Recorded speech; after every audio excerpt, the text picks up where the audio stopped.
আসসালামু আলাইকুম প্রিয় শিক্ষার্থীবৃন্দ, welcome to accounting class. Today we will learn what is accounting, objectives of accounting and branches of accounting. চলো শুরু করি। What is accounting? Accounting is an information system and a continuous process that identifies, records, categorizes and summarizes the financial information to determine financial results and provide the necessary information to the relevant parties for decision making. এটা ছিল হিসাব বিজ্ঞানের একটা পরিপূর্ণ সংজ্ঞা। এখন ধরো একটি দোকানে আজ কি কি বিক্রি করা হলো, এই তথ্যটি জানলেই কি হিসাব হয়ে গেল? না, বিষয়টি এমন নয়। অ্যাকাউন্টিং শুধু হিসাব লেখা নয়, এটি একটি ধারাবাহিক প্রক্রিয়া যেখানে 4টি ধাপ রয়েছে। প্রথম ধাপে রয়েছে লেনদেন শনাক্তকরণ, আমরা সংজ্ঞায় দেখতে পাবো আইডেন্টিফাইজ। দ্বিতীয় ধাপটি হচ্ছে লেনদেন শনাক্তকরণের পরে আমাদের এই লেনদেনকে লিপিবদ্ধ করতে হবে, অর্থাৎ রেকর্ডস করতে হবে। এরপরে রয়েছে শ্রেণী বিন্যাসকরণ, অর্থাৎ আমাদেরকে লিপিবদ্ধ পরবর্তী ধাপই হচ্ছে আমাদেরকে শ্রেণী বিন্যাস করতে হবে লেনদেনের। এবং সর্বশেষ ধাপ অর্থাৎ চতুর্থ ধাপটি হচ্ছে সংক্ষেপ করতে হবে।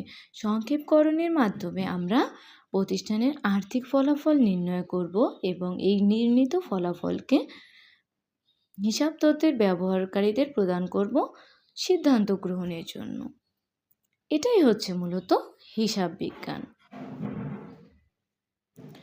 চলো এবার আমরা হিসাব বিজ্ঞানের অবজেক্টিভ শিখব। অ্যাকাউন্টিংয়ের উদ্দেশ্যকে আমরা দুই ভাগে ভাগ করতে পারি, প্রাইমারি অবজেক্টিভ এবং মেইন অবজেক্টিভ। প্রাইমারি অবজেক্টিভ অর্থাৎ প্রাথমিক উদ্দেশ্য হলো প্রতিষ্ঠানের আর্থিক অবস্থাকে প্রভাবিত করে এমন সকল ঘটনা চিহ্নিত করা এবং হিসাবের বইতে লিপিবদ্ধ করা। আর মেইন অবজেক্টিভ অর্থাৎ প্রধান উদ্দেশ্য হলো সংশ্লিষ্ট ব্যবহারকারীদের সিদ্ধান্ত গ্রহণের জন্য তথ্য সরবরাহ করা। সংশ্লিষ্ট ব্যবহারকারী সম্পর্কে আমরা পরবর্তী ক্লাসে শিখব ইনশাআল্লাহ। চলো এখন আমরা ব্রাঞ্চেস অফ অ্যাকাউন্টিং অর্থাৎ হিসাব বিজ্ঞানের শাখাসমূহ শিখি। অ্যাকাউন্টিংয়ের প্রধান শাখা দুইটি, ফাইন্যান্সিয়াল অ্যাকাউন্টিং এবং ম্যানেজারিয়াল অ্যাকাউন্টিং। ফাইন্যান্সিয়াল অ্যাকাউন্টিং অর্থাৎ আর্থিক হিসাব বিজ্ঞান বহিস্থ ব্যবহারকারীদের বিভিন্ন প্রশ্নের উত্তর প্রদান করে এবং আর্থিক বিবরণীসমূহ প্রস্তুতের মাধ্যমে ব্যবহারকারীদের নিকট তথ্য সরবরাহ করে। এখানে বহিস্থ ব্যবহারকারী বলতে প্রতিষ্ঠানের বাহিরের পক্ষসমূহ যেমন বিনিয়োগকারী, ব্যাংক, ঋণদাতা ইত্যাদিকে বোঝানো হয়েছে।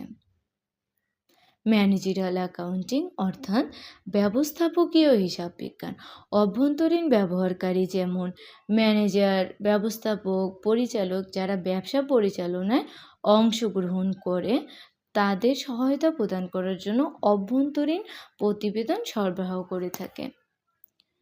হিসাব বিজ্ঞানের এই প্রধান দুইটি শাখা ছাড়াও আরও কিছু শাখা রয়েছে যা মূলত বিশেষ ক্ষেত্রে প্রয়োগ করা হয়। সেই শাখাগুলো হলো স্ক্রিনে আমরা দেখতে পাচ্ছি 7টি শাখা রয়েছে। চলো এগুলোকে শিখি। Cost accounting. কস্ট অ্যাকাউন্টিং পণ্য বা সেবা তৈরিতে কত খরচ হচ্ছে এবং খরচের পরিমাণ কিভাবে কমিয়ে এনে লাভের পরিমাণ বাড়ানো যায় তা নিয়ে কাজ করে। পাবলিক অ্যাকাউন্টিং বিভিন্ন সরকারি প্রতিষ্ঠানের হিসাব, অডিট ও ট্যাক্স সংক্রান্ত কাজ করে। এনভায়রনমেন্টাল অ্যাকাউন্টিং পরিবেশের রক্ষা এবং পরিবেশের উপর হিসাবের প্রভাব নির্ণয় করে থাকে। অডিটিং অ্যাকাউন্টিং হিসাব ঠিক আছে কিনা তা যাচাই করে। ট্যাক্স অ্যাকাউন্টিং কর সংক্রান্ত হিসাব প্রস্তুত করে।